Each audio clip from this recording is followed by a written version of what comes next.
दिल्ली के मुख्यमंत्री और आम आदमी पार्टी के सुप्रीमो अरविंद केजरीवाल की मुश्किलें थमने का नाम नहीं ले रही हैं। उन्हें आज भरी अदालत में सीबीआई की ओर से गिरफ्तार कर लिया गया है। इसको आप क्या कहेंगे कि अपनों पर करम गैरों पे सितम, ऐ जाने वफा ये जुल्म ना कर। ये गाना आपको याद होगा कि किस तरह अरविंद केजरीवाल की केस की सुनवाई आज सुप्रीम कोर्ट में होनी होती है और ईडी को लगता है कि उनका केस कमजोर हो रहा है और सीबीआई की एंट्री हो जाती है। सीबीआई की ओर से अरविंद केजरीवाल को गिरफ्तार भी कर लिया गया है। किस तरह राउज एवेन्यू कोर्ट की ओर से अरविंद केजरीवाल को 20 जून को जमानत दे दी गई थी, 21 को ईडी हाई कोर्ट पहुंच जाती है। मामला सुरक्षित रख लिया जाता है। हाई कोर्ट कहता है कि इस पर सुनवाई हम 24, इस पर फैसला 24 या 25 जून को हम देंगे। इससे पहले ही आम आदमी पार्टी इसको लेकर सुप्रीम कोर्ट में पहुंच जाती है, लेकिन सुप्रीम कोर्ट कोई भी फैसला देने से तब इसलिए इनकार कर देता है और कहता है कि जब तक हाई कोर्ट अपना फैसला नहीं सुनाएगी तब तक वह इस पर सुनवाई नहीं करेंगे। 25 जून को अरविंद केजरीवाल जो जमानत दी होती है उस पर भी हाई कोर्ट की ओर से रोक लगा दी जाती है, यानी कि अरविंद केजरीवाल को जो जमानत मिली होती है उसे रद्द कर दिया जाता है। आज अरविंद केजरीवाल की जमानत पर सुप्रीम कोर्ट में सुनवाई होनी थी, क्योंकि अरविंद केजरीवाल के वकीलों ने सुप्रीम कोर्ट में याचिका दायर कर दी थी। इससे पहले कि सुनवाई होती, भरी अदालत में अरविंद केजरीवाल को गिरफ्तार कर लिया जाता है। आप टाइमिंग तो देखिए, एक तरफ सुप्रीम कोर्ट में अरविंद केजरीवाल की जमानत की याचिका पर सुनवाई और दूसरी तरफ सीबीआई की ओर से अरविंद केजरीवाल की गिरफ्तारी। दिल्ली के मुख्यमंत्री अरविंद केजरीवाल को आज सुबह सीबीआई ने शराब नीति के केस में भ्रष्टाचार के आरोपों को लेकर गिरफ्तार किया है। इसके बाद सीबीआई ने उन्हें ट्रायल कोर्ट में पेश कर 5 दिन की कस्टडी मांगी। कोर्ट ने करीब 4 घंटे तक दलीलें सुनी और फैसला सुरक्षित रख लिया। शाम को फैसला सुनाया जाएगा। अभी तक इस पर क्या फैसला हुआ है, हमारे पास इसकी जानकारी नहीं पहुंची है। सुनवाई के दौरान केजरीवाल ने कहा कि मीडिया में खबर चलाई जा रही है कि मैंने मनीष सिसोदिया पर शराब नीति के आरोप लगाए, ये पूरी तरह से गलत है। मैंने कहा था कि कोई दोषी नहीं है, सिसोदिया भी दोषी नहीं है। इस पर सीबीआई के वकील ने कहा मीडिया में जो चल रहा है वह सब सही है, सब फैक्ट्स पर आधारित है। इससे पहले सुनवाई के दौरान केजरीवाल की तबीयत बिगड़ गई थी। उनका शुगर लेवल गिरने के कारण कुछ देर के लिए उन्हें अलग रूम में शिफ्ट कर दिया गया था। हालांकि बाद में वे कोर्ट रूम में वापस लौट आए थे। सीबीआई ने 25 जून को रात 9 बजे तिहाड़ जेल जाकर शराब नीति में भ्रष्टाचार को लेकर अरविंद केजरीवाल से पूछताछ की थी। इससे पहले शराब नीति में मनी लॉन्ड्रिंग के आरोपों में ईडी ने 21 मार्च को उन्हें गिरफ्तार किया था। वे पिछले 87 दिनों से तिहाड़ जेल में बंद हैं। हालांकि 10 मई से 2 जून यानी कि 21 दिन के लिए उन्हें इसलिए पैरोल दी गई थी ताकि वह लोकसभा में अपनी पार्टी के लिए और उम्मीदवारों के लिए प्रचार कर सके। आज कोर्ट रूम में क्या क्या हुआ आपको बताते हैं। केजरीवाल की गिरफ्तारी सीबीआई ने ट्रायल कोर्ट में ही की। कोर्ट में केजरीवाल की तरफ से वकील विवेक जैन और विक्रम चौधरी पेश हुए। वहीं सीबीआई की तरफ से वकील डीपी सिंह ने दलीलें दी। दोनों पक्षों की दलीलें वेकेशन बेंच के जस्टिस अभिषेक रावत ने सुनी और आपको बताते हैं कि डीपी सिंह ने क्या कहा। डीपी सिंह बोले कि हमें केजरीवाल की 5 दिन की कस्टडी चाहिए। केस से जुड़े आरोपी विजय नायर केजरीवाल के सहयोगी थे, लेकिन अब केजरीवाल ये कह रहे हैं कि वे नहीं जानते कि विजय उनके अंडर काम करता था। केजरीवाल ये कह रहे हैं कि विजय अतिशी और सौरभ भारद्वाज के अंडर काम करता था।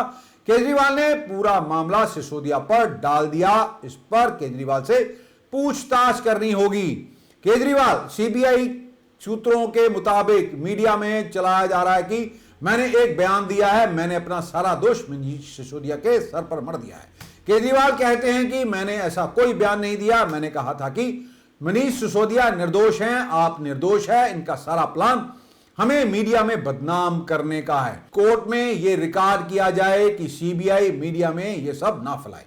जस्टिस रावत कहते हैं कि मीडिया में चीजें टुकड़ों में पेश की जाती हैं, यह बहुत बड़ी दिक्कत है। फिर सीबीआई के वकील डीपी सिंह कहते हैं कि सूत्रों के मुताबिक नहीं बल्कि बिल्कुल सही जानकारी मीडिया में चलाई जा रही है।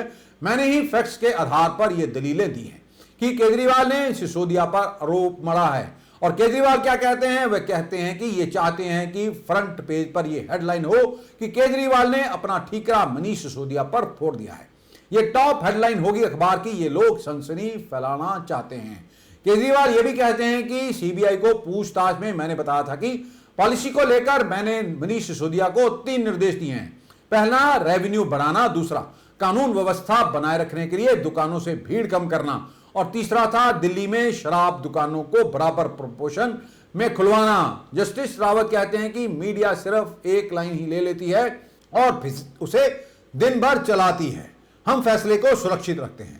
अब केजरीवाल का अगला कदम क्या होगा? नए मामले में गिरफ्तारी के बाद अरविंद केजरीवाल ने सुप्रीम कोर्ट में दाखिल जमानत याचिका वापस ले ली है। लोअर कोर्ट ने मनी लॉन्ड्रिंग केस में 20 जून को उन्हें जमानत दी थी। ईडी इसके खिलाफ हाईकोर्ट पहुंची। 25 जून को हाईकोर्ट ने लोअर कोर्ट का फैसला पलट दिया। केजरीवाल ने सुप्रीम कोर्ट में याचिका लगाई थी। सुप्रीम कोर्ट में मामले की सुनवाई शुरू होने पर केजरीवाल के वकील अभिषेक मनु सिंघवी ने कहा कि केजरीवाल को सीबीआई ने गिरफ्तार कर लिया है। दिल्ली हाई कोर्ट ने भी 25 जून को लोअर कोर्ट के जमानत देने के आदेश को पलट दिया है।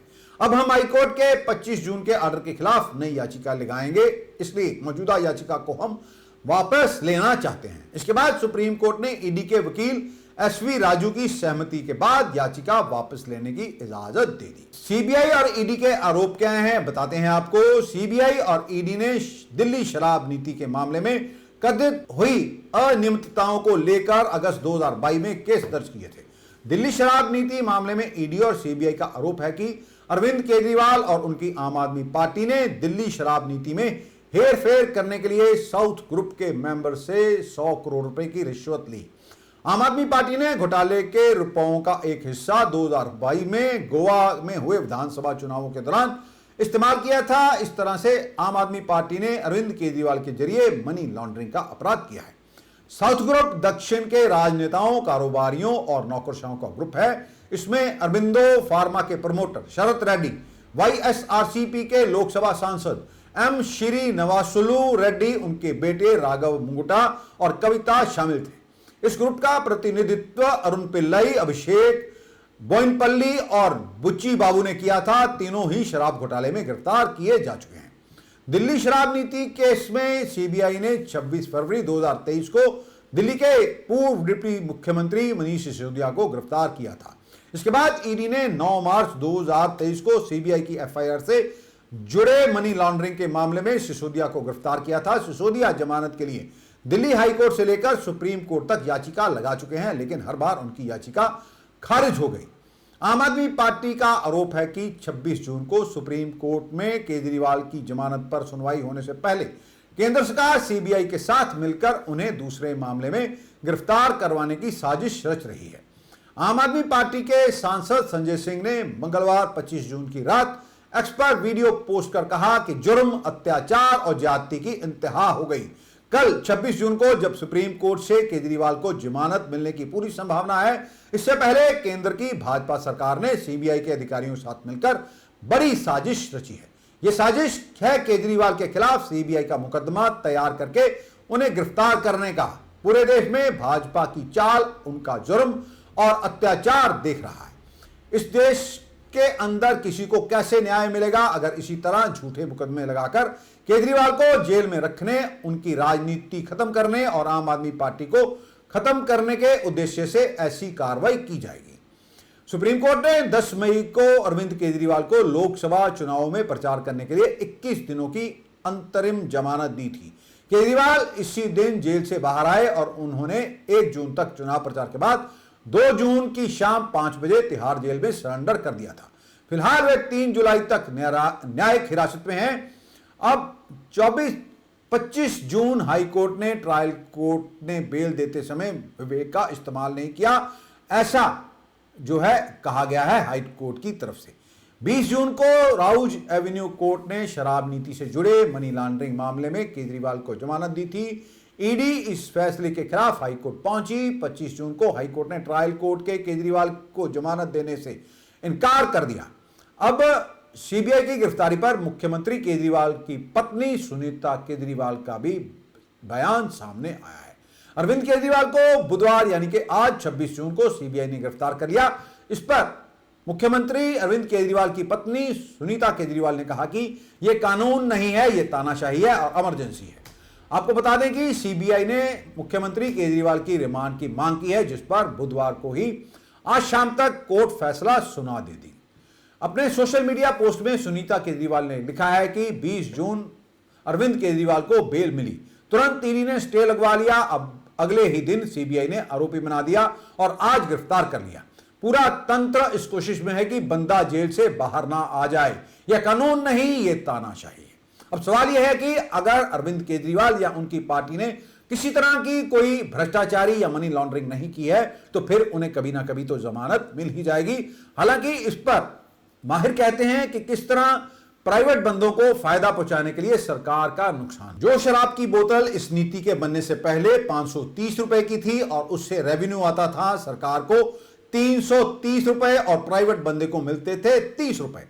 जब यह नीति बनी तो शराब की बोतल की कीमत हो गई 560 रुपए और प्राइवेट बंदों का जो प्रॉफिट है वो बढ़ाकर 330 रुपए कर दिया गया, जबकि सरकार को मुनाफा 8 रुपए का ही होता था। यह जांच सीबीआई की ओर से भी की जा रही है और ईडी की ओर से भी की जा रही है।